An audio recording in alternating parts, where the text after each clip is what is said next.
안녕하십니까. 새생명교회 수요일 말씀을 함께 나눕니다. 오늘은 4월 17일 수요일 저녁입니다. 부활절 이후 2주가 지난 그런 수요일입니다. 부활한 주님이 부활하시고 나서 가장 먼저 한 일은 제자들을 찾아가는 일이었죠. 제자들을 찾아간 이유는 딱 하나입니다. 실망과 절망 가운데 있는 제자들을 빨리 일으켜 세워서 그들을 회복시키는 겁니다. 그리고 다시 사명의 길로 나아가도록 하는 것. 그게 바로 예수님의 가장 당면한 문제였던 것이죠. 그런데 오늘 우리가 읽을 말씀 누가복음 24장 13절부터 35절까지 말씀해 보면 그런 예수님의 모습과는 조금 상반된 모습이 나옵니다. 오늘은 엠마오로 가는 두 제자를 부활한 주님이 만나는 그런 말씀을 통해서 함께 은혜를 나누고자 합니다. 누가복음 24장 13절부터 35절까지 말씀입니다. 제가 봉독해 드립니다. 그날에 그들 중 둘이 예루살렘에서 25리 되는 엠마오라 하는 마을로 가면서 이 모든 된 일을 서로 이야기하더라. 그들이 서로 이야기하며 문의할 때에 예수께서 가까이 이르러 그들과 동행하시나 그들의 눈이 가리어져서 그인 줄 알아보지 못하거늘 예수께서 이르시되 너희가 길 가면서 서로 주고받고 하는 이야기가 무엇이냐 하시니 두 사람이 슬픈 빛을 띠고 머물러 서더라. 그 한 사람인 글로바라 하는 자가 대답하여 이르되 당신이 예루살렘에 체류하면서도 요즘 거기서 된 일을 혼자만 알지 못하느냐. 이르시되 무슨 일이냐. 이르되 나사렛 예수의 일이니 그는 하나님과 모든 백성 앞에서 말과 일에 능하신 선지자이거늘 우리 대장들과 관리들이 사형 판결에 넘겨주어 십자가에 못 박았느니라. 우리는 이 사람이 이스라엘을 속량할 자라고 바랐노라. 이뿐 아니라 이 일이 일어난 지가 사흘째요.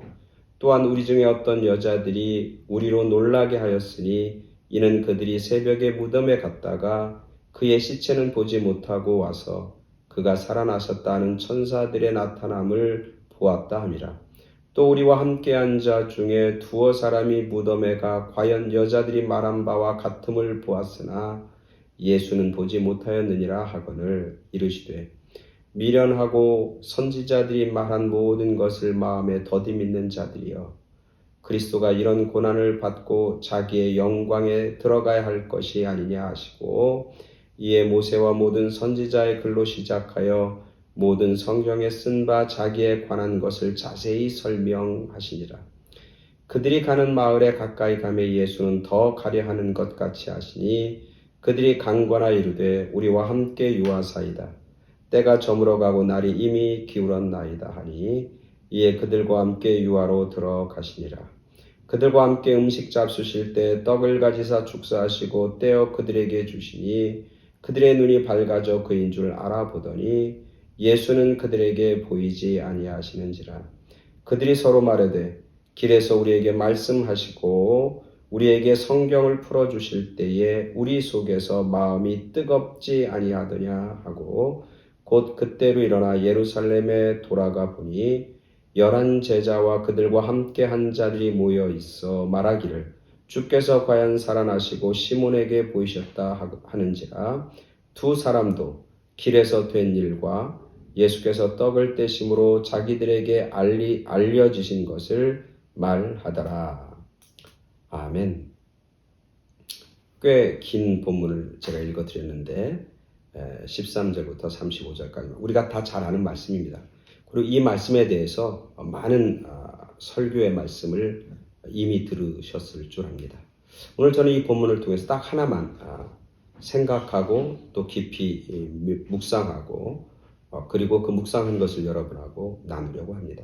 그것은 뭐냐면 예수님이 오늘 엠마오로 가는 두 제자에게 만나자마자 내가 부활한 예수라고 내가 십자가에 못 박혀 죽었지만 이제는 내가 다시 살아났다고 왜 바로 이야기하지 않았을까? 라고 하는 궁금증이에요. 아까도 전에 얘기했지만 예수님의 지금 가장 급박한 문제는 실망과 절망 가운데 빠져있는 제자들을 어떻게든 빨리 회복시키시고 다시 사명의 자리로 나아가게 만드신 것인데, 오늘 이 본문에 보면 이 엠마오로 가는 제자들과 꽤 오랜 시간을 같이 보내고 있는 것을 보게 돼요. 오늘 성경에 보니까 예루살렘에서 엠마오까지는 예루살렘에서 서쪽으로 약 25리라고 해요. 25리라는 얘기는 킬로미터로 따지면 11km고 마일로 따지면 한 5마일에서 한 6마일 정도 되는 긴 시간이에요.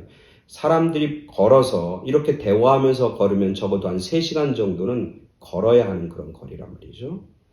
근데 그 3시간이라고 하는 그 거리를 예수님이 계속 그들과 대화하면서 걷고 계신 거예요.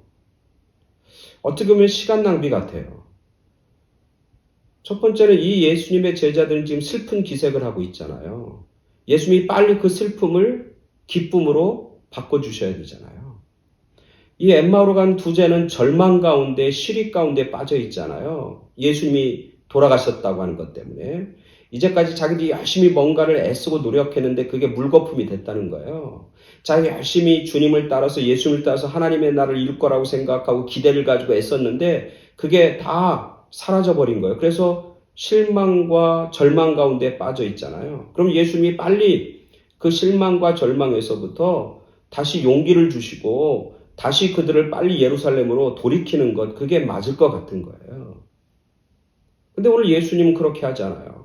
어떻게 보면 시간 낭비고 어떻게 보면 쓸데없는 이야기들을 계속하면서 하루 반나절을 그냥 버리고 있는 그런 모습을 오늘 본문을 통해서 보게 됩니다. 왜 그럴까?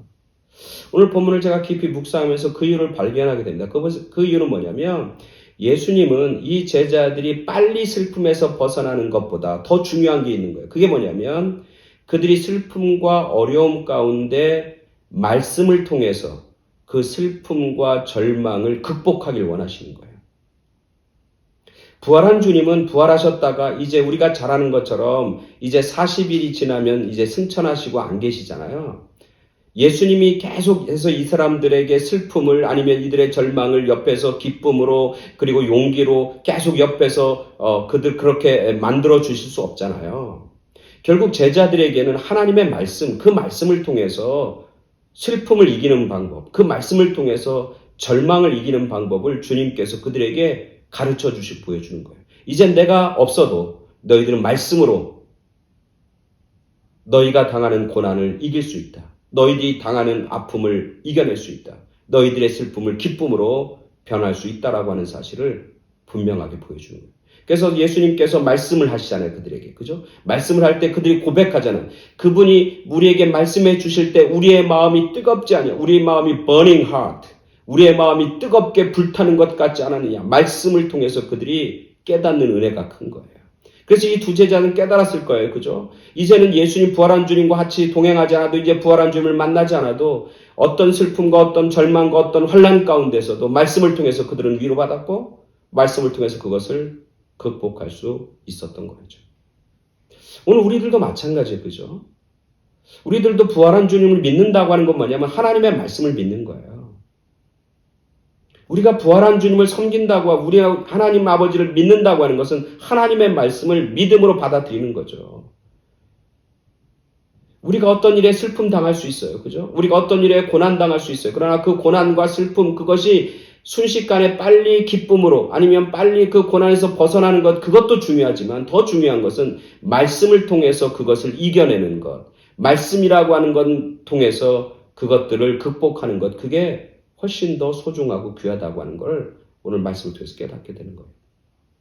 두 번째는 뭐냐면 그 슬픔과 그 고난의 의미를 발견하는 것이 훨씬 더 중요하다. 슬픔을 빨리 벗어나고 고난을 빨리 벗어나고 사람들이 슬퍼하는 것을 싫어해요. 그리고 어려움 당하는 것을 힘들어해요. 그래서 슬프고 힘든 일이 있으면 빨리빨리 그것을 잊어버리려고 그러고 빨리빨리 그것에서 벗어나요. 그래서 약물을 복용하기도 하고 뭐 육체적인 어떤 쾌락을 즐기기도 하고 여러 가지 다른 어떤 것들을 통해서 빨리 기쁨으로 빨리 슬픔을 벗어나려고 한단 말이죠. 그러나 슬픔을 빨리 벗어나는 것도 중요하겠지만 더 중요한 것은 그 슬픔과 고난의 의미를 발견하고 그 고난의 의미를 깨닫고 그 고난이, 그 슬픔이 결국 의미 있는 슬픔이고 의미 있는 고난이고 그 고난 뒤에는 영광이 있다고 하는 사실들을 제자들이 알길 원하시는 거죠. 여러분 그 심리학에서 이야기하는 쿠커닝 현상이라는 거 들어보셨는 분께서 쿠커닝이라고 하는 게 누에꽃이에요. 누에꽃이. 쿠커닝 현상인데 사람들이 이렇게 심리적으로 어떤 스트레스를 받는다든지 심리적으로 압박을 받는다든지 심리적으로 여러 가지 슬픈 일을 이렇게 당하게 되면 그것을 해소하는 방법 중에 하나가 이 쿠커닝 현상인데 이건 뭐냐면 누에가 누에꽃이 안에 쏙 들어가서 숨어 있는 것처럼 사람들이 그 문제에 대면하거나 직면하지 않고 그 문제를 회피하고 숨고 도망가고 잊어버리려고 그러고 그러는 현상이라는 거예요. 그런 현상들이 많이 저도 이제 그런 현상이 가끔 있는데 생각하기 싫은 거죠. 직면하기 싫은 거예요. 그러니까 그냥 외면해버리고 숨고 그냥 있는 거죠. 근데 그런 거를 통해서 그런 어떤 스트레스라든지 자기 앞에 놓여있는 장애물을 온전하게 극복하지 않는다는 거예요. 피하는 거지 극복해내지 못하는 거예요. 숨는 거지 이기는 게 아니에요. 승리하는 게 아니라는 거죠. 오늘 예수님은 제자들이 슬픔과 걱정과 근심에서 빨리 벗어나는 것 그것도 중요하지만 그것보다 더 중요한 것은 그 고난의 의미, 그 슬픔의 의미가 무엇을 의미하는 것인지 그리고 그것이 결국 마지막에는 어떻게 결론되어지는 건지 그것을 알기 원하는. 그래서 예수님이 뭐냐면 너희가 예수님이 고난을 받고 그리고 슬픈 일을 당하고 십자가를 졌지만 결국 그것이 그에게 영광이 될 것을 너희가 알지 못하느냐 그렇게 그들을 책망하시는 걸 보게 돼요. 예수님이 고난받는 거 싫죠. 십자가에서 돌아가는 거 싫어요. 그러나 그 십자가의 의미가 결국 그 고난을 뛰어넘어야 부활의 영광이 있고 승리의 영광이 있고 생명의 영광이 있다고 하는 사실을 예수님 제자들에게 보여주는 거예요. 그리고 그 제자들과 오늘 우리들에게도 예수님이 말씀하고 있는 거예요.